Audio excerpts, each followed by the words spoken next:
Magandang araw mga kabarya, PH Collection nga pala.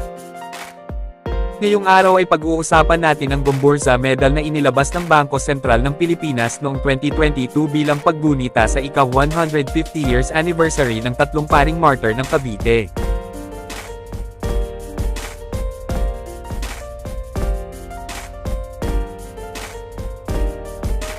Ito ay actual video ng medalya, ito ay gawa silver-plated.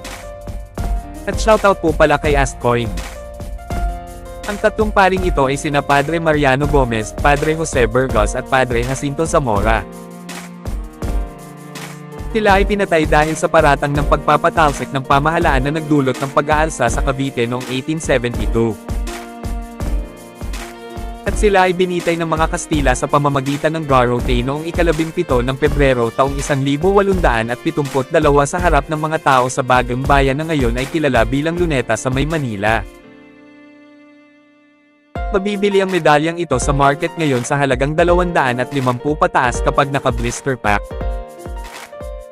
Salamat po sa inyong mga suporta mga kabarya. At credits to the rightful owners.